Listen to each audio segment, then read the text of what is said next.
mungkin enggak nih Bang? Pilkada Batam game over ini.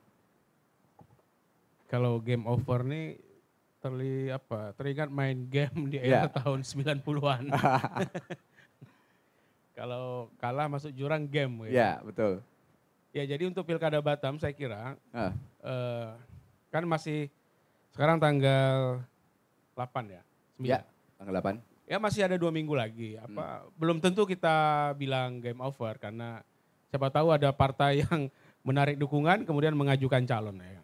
Nah begitu harapannya karena biar terjadi kompetisi yang sehat untuk di Kota Batam. Nah walaupun misalnya tidak ada yang daftar, hanya 1 calon, ya belum tentu juga game over karena belum tentu ya. Belum tentu karena contoh terbaik adalah Makassar. Makassar itu 2018. Nah sama tuh kasusnya. Calon wali kota incumbentnya itu dibatalkan oleh MK. Ya karena diduga melibatkan kampanye yang sistematis ya.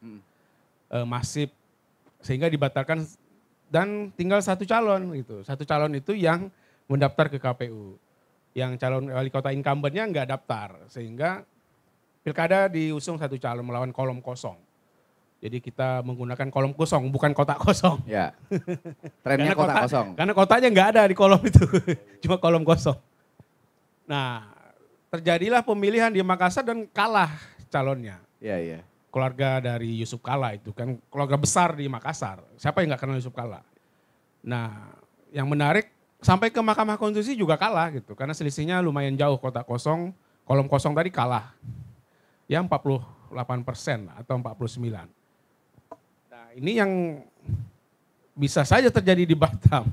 Tetapi hampir 90% lebih ya menang calon dari partai. Karena kan sampai 2020 nggak ada yang menang melawan calon partai menang terus melawan kolom kosong. Nah yang kejadian kecuali itu di Makassar. Kemudian di Pati kalah tipis. Di Pati itu 1% selisihnya. Hampir kalah calon dari partai. Nah ini menjadi menarik di Batam. Apalagi tadi saya naik taksi itu dari Punggur ke Nagoya. Ada kisah gitu. Kisah calon itu mungkin tim suksesnya. Di salah satu daerah di mana ya? Di Mangsang atau di Batu Ampar. Itu ketika dikumpulkan, ketika diajak calon malah warganya ingin milih kotak kosong. Nah itu sebagai warning gitu, tanda-tanda. Sinyal. Ya. Jadi memang kehendak rakyat itu kan nggak bisa kita atur oleh elit gitu. Elit nggak bisa mengatur kehendak rakyat. Nah, pandai-pandailah sekarang mendekati apa yang diinginkan publik. Apakah ingin kotak kosong atau kolom kosong atau ada kompetisi yang demokrasi yang kita inginkan. Ya. Namanya demokrasi ya memang harus ada kompetisi. Kalau nggak ada kompetisi ya saya kira bukan demokrasi. Tapi kan otokrasi namanya. Kolom kosong pun kan kompetisi juga sebenarnya kan. Ya kompetisi yang nggak fair.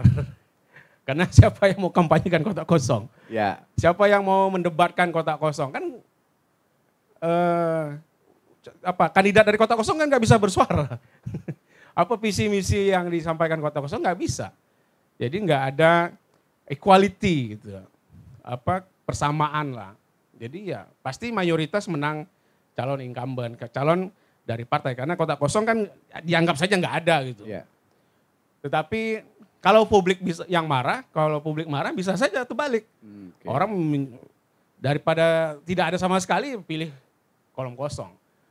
Toh akhirnya kalau menang kolom kosong ya akhirnya PJ wali kota. Ya. Menunggu 2000 pilkada berikutnya.